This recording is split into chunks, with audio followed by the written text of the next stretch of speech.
우리가 다루고자 하는 것은 이제까지 기독교 윤리에 대한 도전들이었는데 그거를 기독교 윤리는 어떻게 답을 해야 되는가, 그러한 도전들의 측면에 있는 기독교 윤리는 어떤 답을 제시할 수 있는가, 그 문제를 가지고 우리가 살펴보도록 하겠습니다. 자, 그럼 이어서 계속해서 강의를 듣도록 하겠습니다.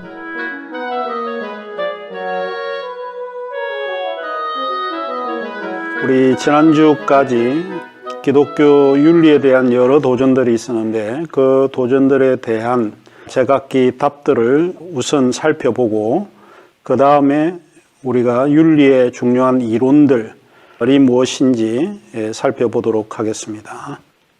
우선 이제 기독교 윤리의 도전에 대한 여러 대답들이 있는데 그 중에 하나가 왜 나는 하나님을 믿는가 하는 것입니다. 결국은 기독교 윤리의 가장 궁극적인 권위를 하나님에게 두고 있기 때문에, 근데 왜 우리는 이 하나님을 믿고 있는가 하는 이 물음에 대해서 좀 우리가 한번 생각을 해봐야 될 것 같습니다. 자, 첫 번째에 기독교 윤리는 여러 도전들 가운데서 우리가 답을 해야 되는 게 결국은 선의 궁극적 권원이고 또 권위를 하나님께 둔다라고 하는 것이죠. 그 기독교의 신앙 가운데서 우리가 믿고 있는 그 하나님은 선하신 하나님이시다. 이 선하다라고 하는 것은 기독교의 핵심적 가치입니다. 그 기독교의 핵심의 가치가 하나님의 사랑이고 그 사랑이 궁극적인 근거가 될 수 있다 하는 이야기입니다. 웨스트민스터 소요리 문답에서는 인생의 제일의 목적은 하나님을 영화롭게 하며 그를 영원토록 즐기는 것이다. 이렇게 기록을 하고 있습니다. 결국은 우리가 무엇을 하든 인생에 살아가는 가장 궁극적인 목적은 하나님을 영화롭게 하는 것입니다. 하나님의 영광을 위해서 우리가 살아가는 것이 우리의 인생의 제일의 궁극적인 목적이다라고 하는 이야기입니다. 종교개혁자였던 잔 칼빈도 기독교 강요에서 첫 번째에 기록된 구절이 인간이 가지고 있는 모든 지혜, 그 참되고 건전한 지혜는 두 부분으로 되어 있다. 하나는 하나님에 관한 지식이요, 다른 하나는 우리 자신에 관한 지식이다. 그러므로 우리는 우리 자신을 알지 못하고는 하나님을 알지 못한다 라고 하는 이야기입니다. 기독교 강요 첫 구절에서 나온 이야기입니다. 이 두 가지예요. 하나님에 관한 지식을 우리가 알아야 되고 또 하나는 우리 자신에 관한 지식, 이 두 가지를 아는 것이 지혜에 속한다 이렇게 주장을 했습니다. 그 다음에 이제 두 번째, 이 하나님은 선하신 하나님이면서 동시에 모든 행위 결정 및 판단의 근거로서 하나님입니다. 인간이라고 할 때 인간은 유한한 존재입니다. 우리가 판단을 할 때 항상 올바른 판단을 할 수가 없습니다. 모든 근거는, 판단의 근거는 우리가 가지면 안 되고 하나님에게 있어야 한다라고 보는 거죠. 이 기독교 윤리가 갖는 가장 중요한 권위는 결국 하나님께서 어떤 행동의 결정과 판단을 하고 계시다. 그 근거를 하나님께 맡긴다라고 하는 게 굉장히 중요하다 하는 이야기입니다. 로마서 11장 33절에서 36절에 보면 깊도다 하나님의 지혜와 지식의 풍성하며 그의 판단은 헤아리지 못할 것이며 그의 길은 찾지 못할 것이로다. 누가 주의 마음을 알았느냐? 누가 그의 모사가 되었느냐? 누가 주께 먼저 드려서 갚으심을 받겠느냐? 이는 만물이 주에게서 나오고 주로 말미암고 주에게로 돌아감이라. 그에게 영광이 세세에 있을지어다. 아멘. 자, 결국 하나님의 판단은 우리 인간이 헤아릴 수가 없습니다. 결국 기독교 윤리의 여러 도전에서 우리가 하나님이 결국 윤리에 있어서 가장 권원이 되시다라고 하는 것을 인정할 필요가 있죠. 마태복음 6장 33절에 보면 그런즉 너희는 먼저 그의 나라와 그의 의를 구하라. 그리하면 이 모든 것을 너에게 더하시리라. 결국에는 우리가 추구해야 되는 것은 하나님의 나라, 하나님의 의를 구하는 겁니다. 하나님의 올바름을 구하는 것이죠. 결국 인간이라고 하는 것은 제한적이고 한계가 있고 잘못 판단할 수가 있습니다. 우리가 옳다고 생각을 해도 그것이 반드시 옳은 것이 아닐 수 있기 때문에 그렇습니다. 자, 그 다음에 하나님이 어떤 절대 근거로서 기독교 윤리를 생각을 하게 될 때 그 하나님은 도덕성의 근거로서 하나님을 생각할 수밖에 없습니다. 결국 하나님은 도덕성의 근거가 되신다라고 보는 거죠.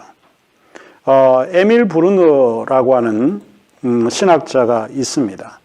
칼 발트와 동시대의 사람이기도 하고 두 사람이 행했던 신학을 가르쳐서 신정통주의 신학이라고 이야기를 합니다. 자, 이분들이 신정통주의 신학을 그 당시에는 신학을 위기로 본 거죠. 그 위기에서 구해낼 수 있는 것은 결국 하나님으로부터 돌아와야 되고 성서로 돌아와야 된다라고 하는 것을 강조했던 신학이 신정통주의, 정통을 다시 회복하자라고 하는 의미에서 신정통주의 신학이었는데 그 신정통주의 신학자들 가운데 한 분이 에밀 브루너입니다. 그는 Divine Imperative, 그 신의 명령 혹은 신의 명령법이라고 하는 책 챕터 9에서 이렇게 기록을 하고 있습니다. 믿는 자는 믿음으로 인식되는 선만이 유일한 선이다. 따라서 이 도덕적 선은 우리의 존재 근거인 하나님께 있고 하나님에 대한 무조건적 순종에 의해서만 달성될 수 있다. 하나님이 없는 삶은 아무런 의미가 없으며 도덕성에 대한 근거가 제공될 수 없다. 이렇게 주장을 했습니다. 결국 기독교 신앙에서 하나님이 없는 삶은 우리가 생각할 수 없는 삶입니다. 모든 권한은 하나님으로부터 시작을 하고 하나님으로부터 끝이 나는 이야기입니다. 그런데 그 하나님은 우리에게 요구하는 것이 거룩성을 요구를 합니다. 도덕적 근거이기 때문에 우리로 하여금 도덕성을 요구하는 존재다라고 하는 이야기입니다. 레위기 11장 45절에 보면 내가 거룩하니 너희도 거룩할지어다 라고 이야기를 하고 있습니다.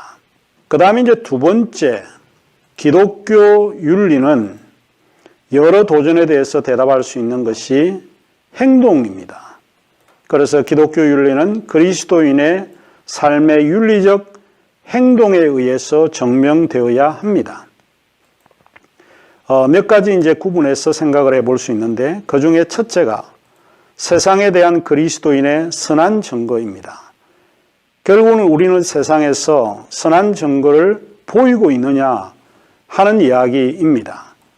마태복음 5장 16절에 보면 이와 같이 너희 빛이 사람 앞에 비치게 하여 그들로 너희 착한 행실을 보고 하늘에 계신 너희 아버지께 영광을 돌리게 하라. 이렇게 강조하고 있습니다. 결국 우리가 선한 행위는 사람들 앞에 비치게 해야 되고 사람들이 하나님을 믿게 하는 유일한 방식은 우리의 선한 행실을 통해서 믿을 수 있다는 겁니다. 결국 우리의 윤리적인 행위가 사람들로 하여금 하나님께 인도할 수 있는 또 입증할 수 있는 길이 된다라고 하는 것을 강조하고 있습니다. 시편 37편 1절에서 3절에 보면 악을 행하는 자들 때문에 불평하지 말며 불의를 행하는 자들을 시기하지 말지어다. 그들은 풀과 같이 속히 배임을 당할 것이며 푸른 채소같이 쇠잔할 것이미로다. 여호와를 의뢰하고 선을 행하라. 땅에 머무는 동안 그의 성실을 먹거리로 삼을지어다.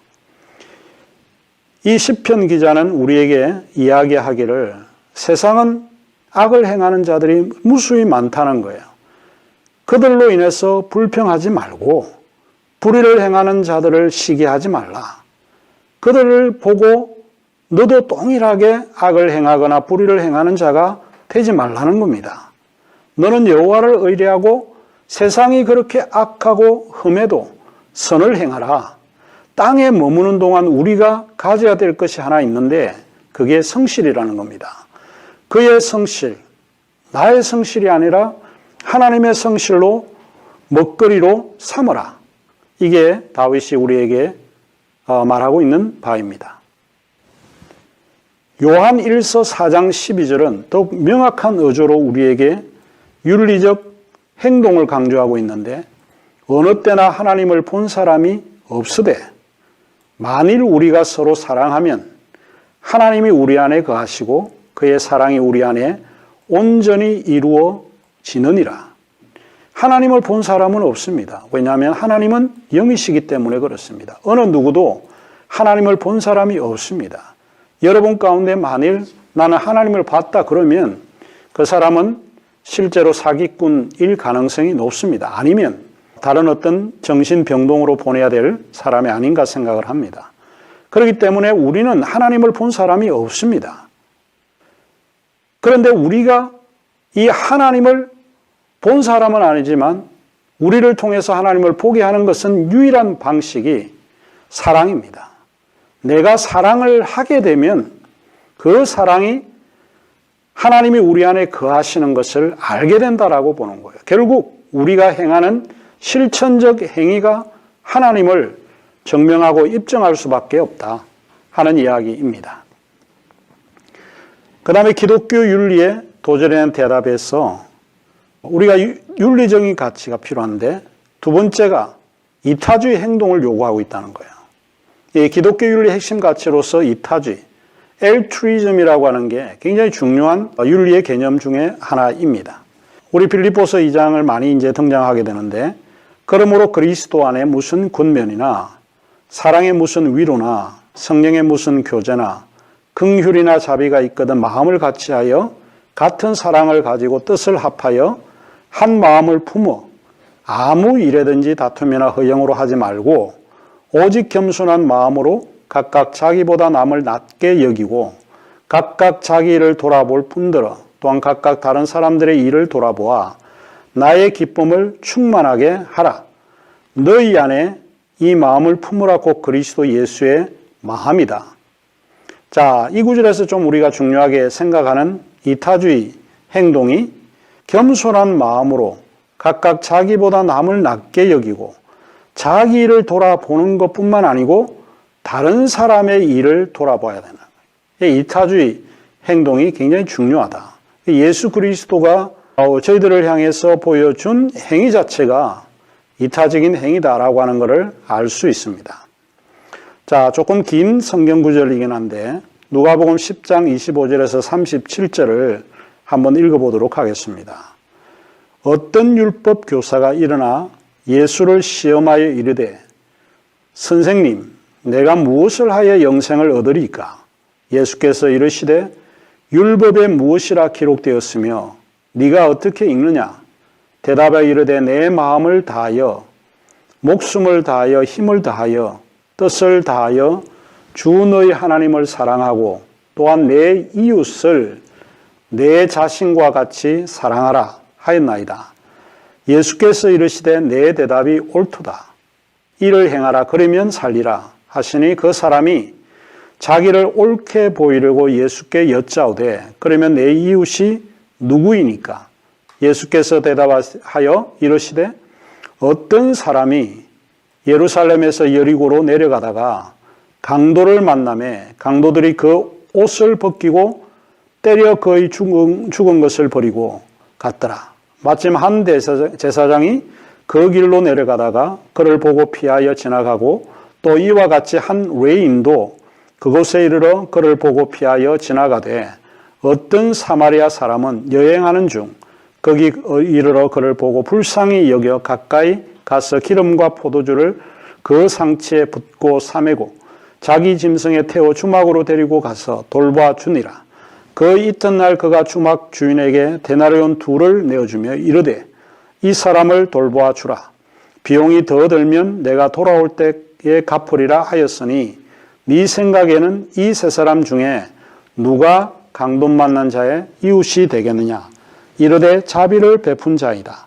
예수께서 이르시되 가서 너도 이와 같이 하라 하시니라.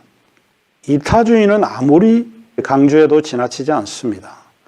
기독교의 핵심 가치는 아마 이타적인 행위에서 입증되지 않을까 싶습니다.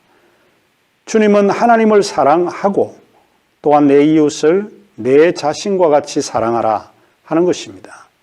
여기에 이제 제가 밑줄을 그은 것이 몇 개 있는데 그것이 이런 것입니다. 내 이웃이라고 하는 용어. 자기를 옳게 보이려고 우리가 어떤 행위를 할 때 자기를 옳게 보이려고 행하는 것이 아닙니다. 그거는 이타주의가 아닙니다. 그것은 결국 이기적인 행동에서 나에게 영광, 내가 영광을 받기 위해서 보이는 행위에 불과하다라고 보는 거죠. 예수님은 여기 세 사람을 이야기했습니다. 제사장을 이야기하고 레인도 이야기하고 그 다음에 사마리아인을 이야기합니다. 사마리아인은 예루살렘 사람들이 좀 싫어하는 부류의 사람이라고 하는 것이죠. 누가 강도 만난 자의 이웃이 되겠느냐? 간단합니다. 자비를 베푸는 사람입니다. 자비가 무엇인가요? 내 중심이 아니고 타자 중심으로 생각하는 사람입니다. 이타주의죠. 그리고 주님이 우리에게 말하기를 너도 이와 같이 자비를 베풀라 라고 하는 이야기입니다. 우리의 이웃은 누군가요? 우리는 나와 가까이 지내는 사람만이 우리의 이웃인가요? 아니면 우리의 이웃의 범주는 누군가요? 장애인도 우리의 이웃의 범주인가요? 우리의 이웃은 누군가요? 이거를 한번 고민을 해봐야 됩니다. 어쨌든 도움이 필요한 사람, 이런 사람에게 도움을 주는 자비를 베푸는 것이 이타주의라고 하는 것을 성경은 우리에게 이야기해 주고 있습니다. 제가 학자 한 사람을 여러분에게 소개하려고 합니다. 소위 피럴 싱어라고 하는 분이죠. 피럴 싱어의 효율적 이타주의인데 제가 좋아하는 그 개념 중에 하나입니다. 소위 effective altruism인데 이 이타주의, 효율적 이타주의로 사는 방식을 강조했는데 상당히 제가 받아들이는 것 중에 하나입니다. 그러면 효율적 이타주의는 각자 할 수 있는 선을 최대화하는 것입니다. 자, 그가 한 말을 좀 인용을 해보면 이타주의는 자신의 안위만을 생각하는 이기주의의 반대 개념이다.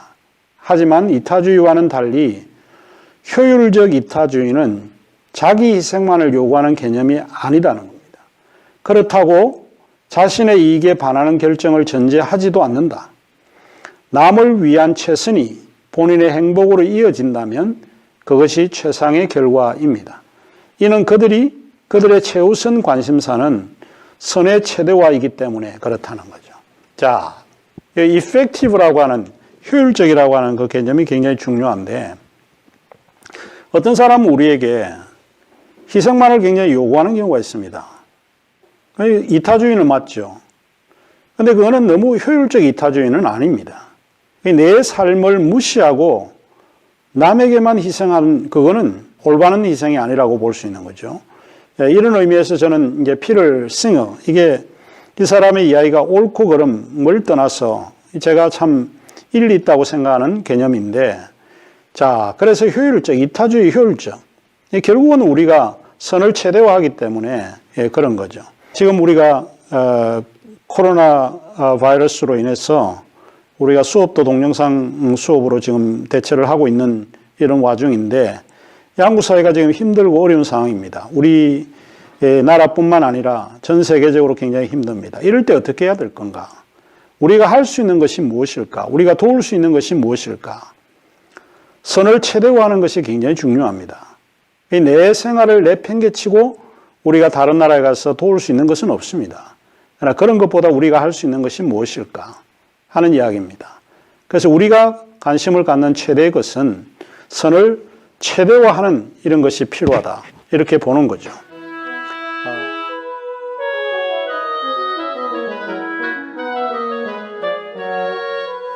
자, 이제 우리가 살펴봐야 될 부분이 기독교 윤리의 내적 특성은 뭔가라고 하는 것입니다.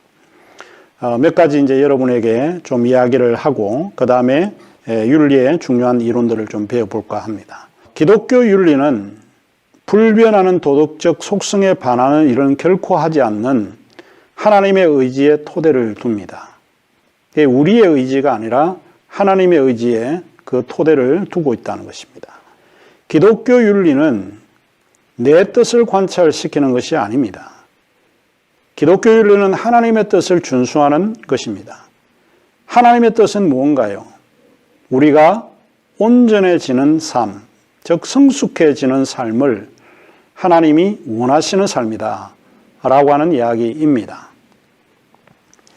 마태복음 5장 48절에 보면 그러므로 하늘에 계신 너희 아버지의 온전하심 같이 너희도 온전하라 이렇게 이야기를 하고 있습니다.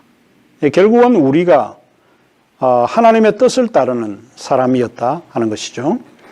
두 번째 기독교 윤리의 내적 특성 중에 하나가 기독교 윤리는 하나님의 계시에 토대를 둡니다.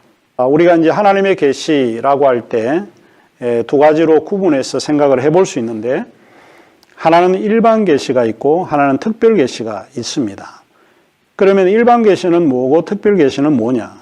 일반 계시는 자연 속에 자신을 계시하는 것을 말하고 특별 계시는 성경 속에 자신을 계시하는 것을 말한다 하는 것입니다.